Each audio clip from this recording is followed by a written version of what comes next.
Stop what you are doing.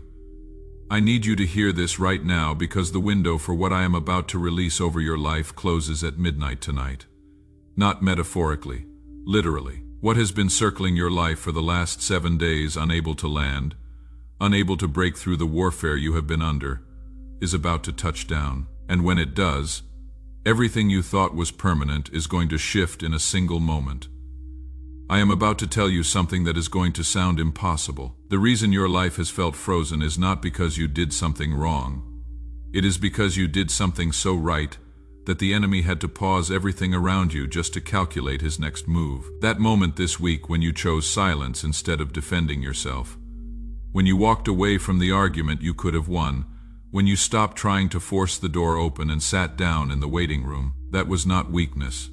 That was the exact move that broke the back of the assignment against you. You did not arrive here by chance. The algorithm did not recommend this to you. I placed this message directly in your path because you are 3 days away from the most significant shift you have experienced in the last 18 months. If you leave before the end of this message, you will miss the instruction that unlocks it. I am going to show you the precise spiritual transaction that happened this week when you thought nothing was happening. I am going to reveal what has been building in the invisible while you were questioning whether I had forgotten your name. And before you close this, we are going to speak a decree together that seals the door on every counterfeit timeline the enemy has been trying to pull you into. Stay right here. Your future is too close to let distractions steal what we are about to do in the next few minutes. I know exactly what this week has done to you.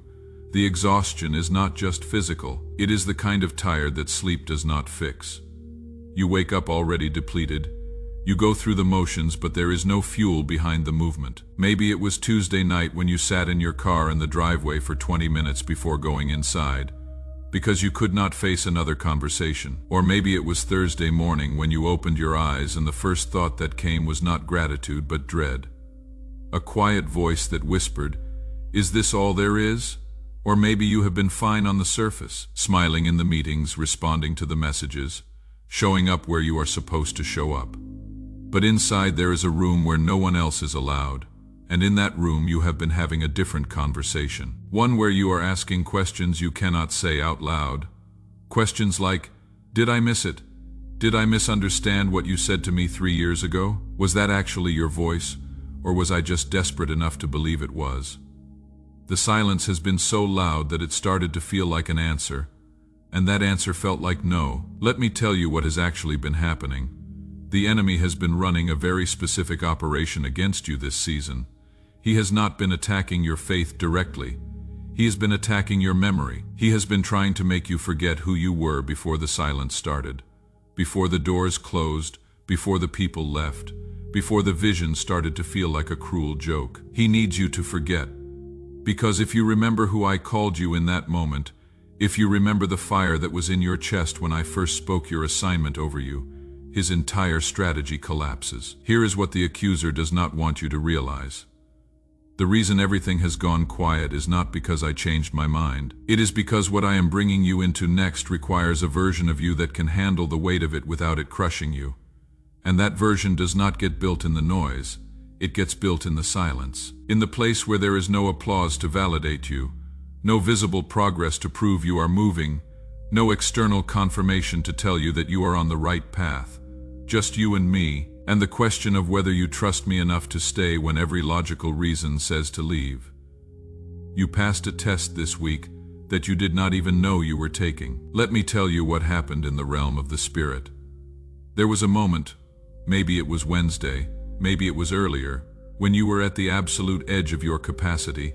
Everything in you wanted to react, to send the message, to make the call, to force the conversation, to do something, anything, just to feel like you still had some control. But you did not.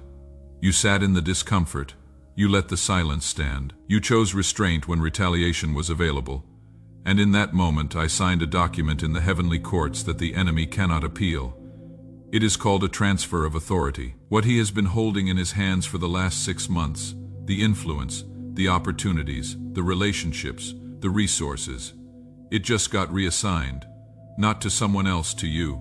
But it does not manifest until you step into the place I have been preparing for you. And that place opens tomorrow morning at 6:17 a.m.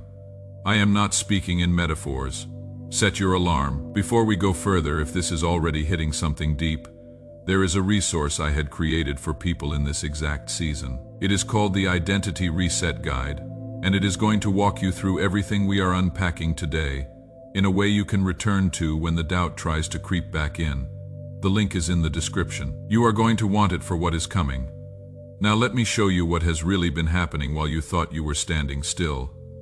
Most people think that waiting is passive, that it is the thing you do when you have no other options, the thing you endure until something better shows up. But that is not what waiting is in my kingdom. Waiting is warfare. It is the active, intentional, moment-by-moment decision to trust me in the gap between the promise and the proof. And every single day that you choose to stay planted when everything around you is screaming that you should uproot and run, you are doing violence to the kingdom of darkness in ways you cannot see from where you are standing. Think about this carefully. The enemy does not waste resources on people who are not a threat. He does not assign high-level interference to lives that do not carry high-level assignments.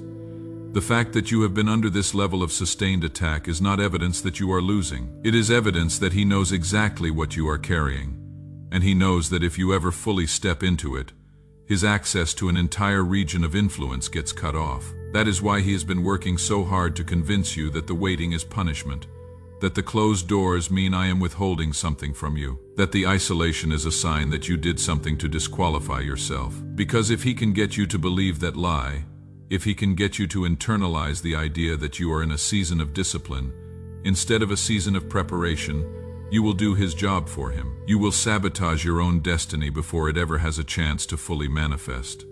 But here is what he did not count on. He did not count on you still being here, still standing, still showing up, still choosing to trust me even when trust feels like the least logical option available to you. And that choice, that daily decision to stay in the process, has been building something in you that cannot be built any other way. Let me show you what I see when I look at you right now.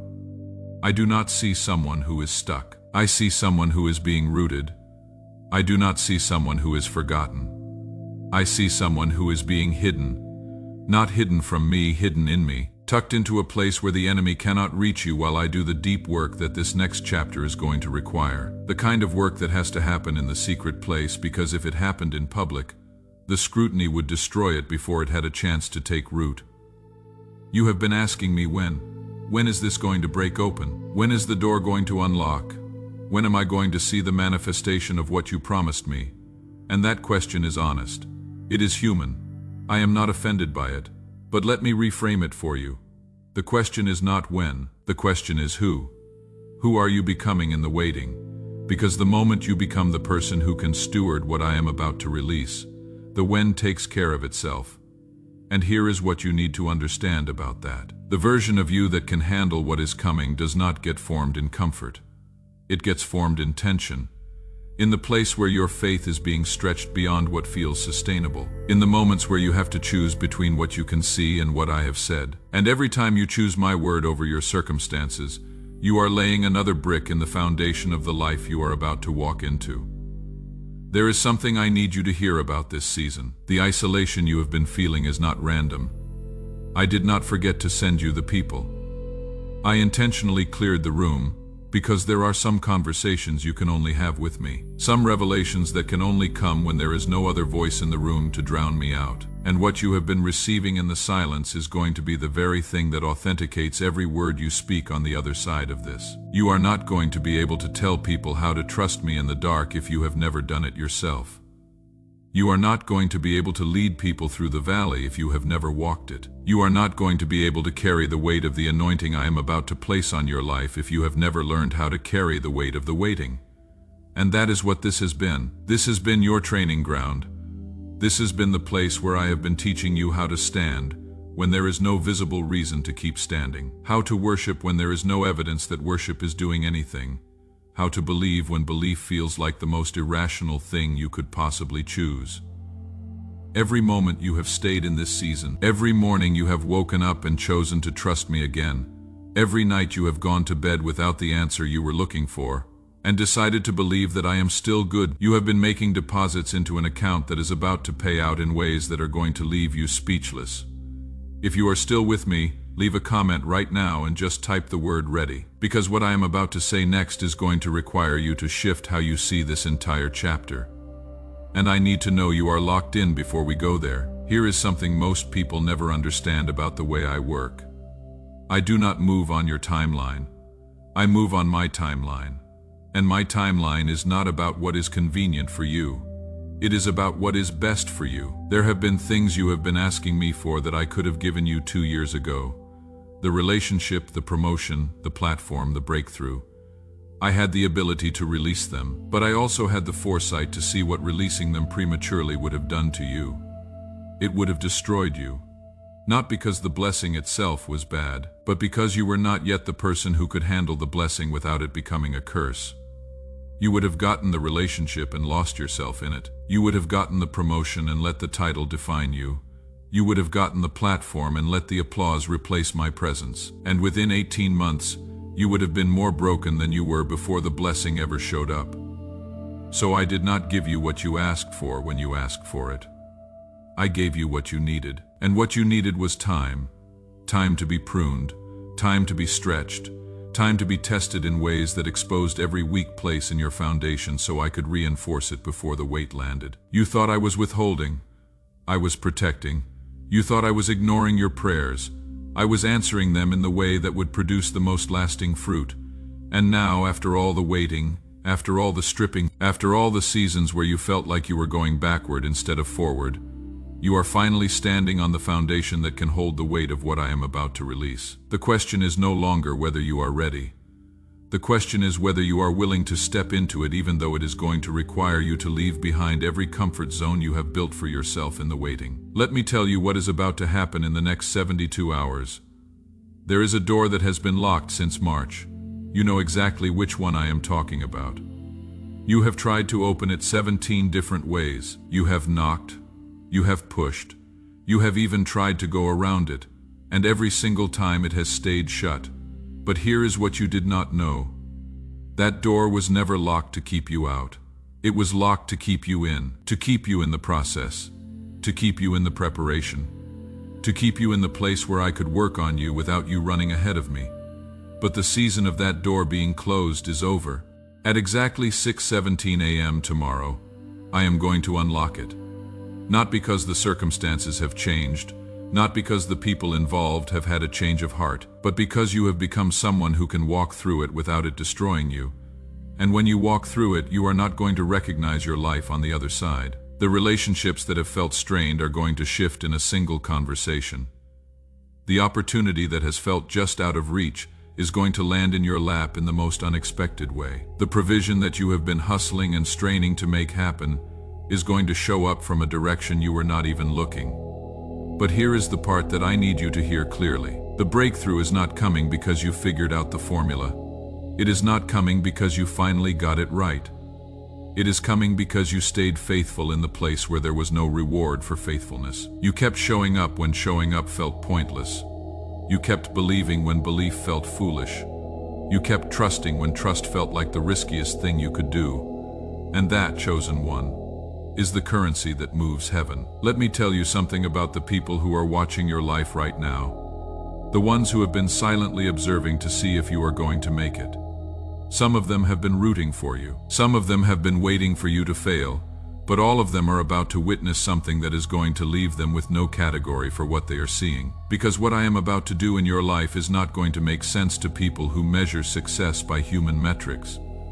They are going to see doors open that they know you did not have the connections to access. They are going to see resources come to you that they know you did not have the strategy to attract. They are going to see a level of favor on your life that they cannot explain away by pointing to your resume, or your network, or your credentials. And the only explanation they are going to be able to come up with is that your God is real, and that He keeps His promises.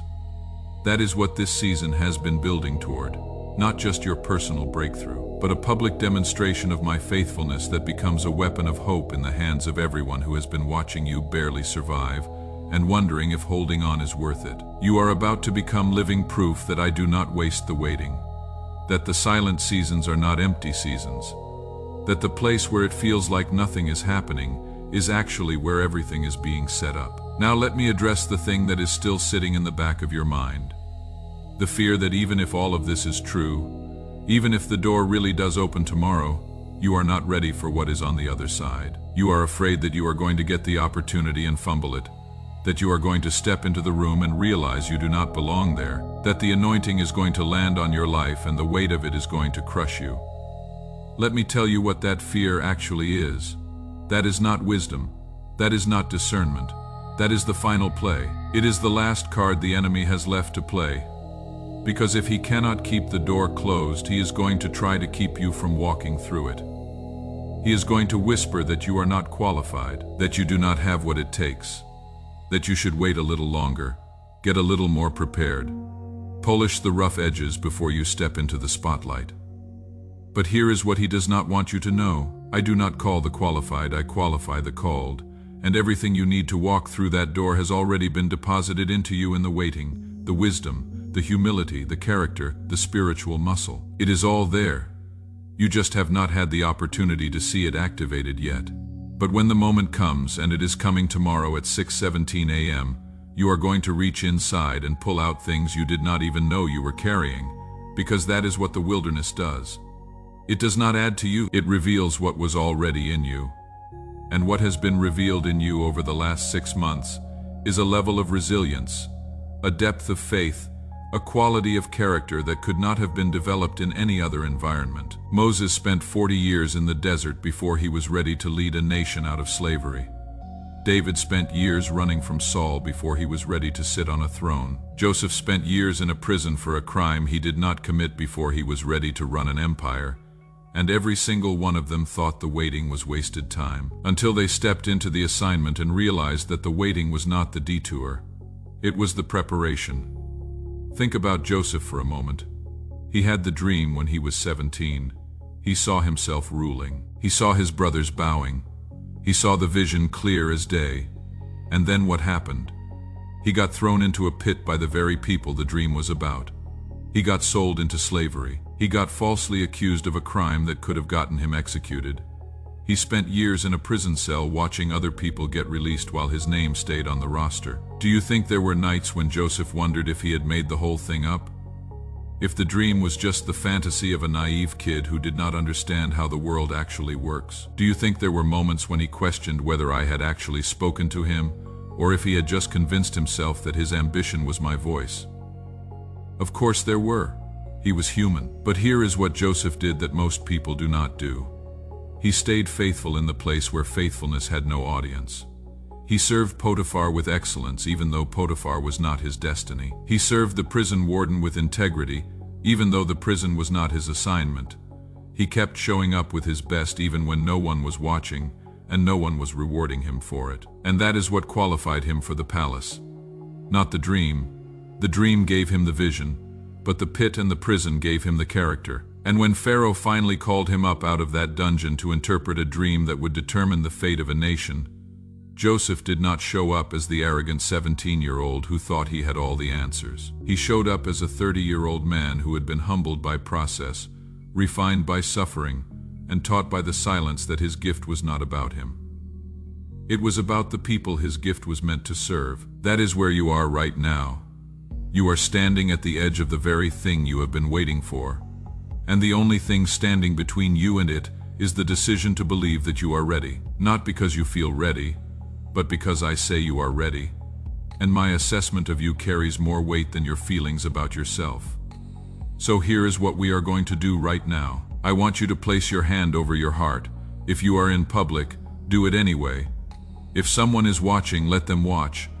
This moment is too important to let self-consciousness steal it from you. Place your hand over your heart and say this with me. I release every doubt that has convinced me I am not ready. I break agreement with the lie that this season was wasted. I cancel the narrative that says the silence meant abandonment. I declare that my waiting has not been in vain. It has been working. Every closed door was protecting me from something I was not meant to carry. Every delayed answer was positioning me for something better than what I was asking for. I am not behind schedule. I am right on time. I am not unqualified. I am being qualified. I am not forgotten. I am being formed. And what is about to break open in my life is not luck. It is not coincidence. It is the result of faithfulness that no one saw, obedience that had no audience, trust that had no evidence. I step into tomorrow with the full expectation that what you have promised is already in motion. I am ready, I am released. I am walking through the door at 6:17 a.m., and I am not looking back. If this just shifted something in you, do not let this moment pass without marking it. Screenshot this. Share it with someone who is still in their waiting season. Leave a comment and tell me what broke off of you while you were reading this, because your testimony is going to be the lifeline someone else needs to hold on for one more day. And if you have not already, make sure you subscribe, because what is coming to this channel is directly connected to what I am doing in your life right now. You did not find this randomly. This was an appointment, and there are more coming. Do not miss them. Your breakthrough is not far off. It is already here. You are just about to see it with your own eyes.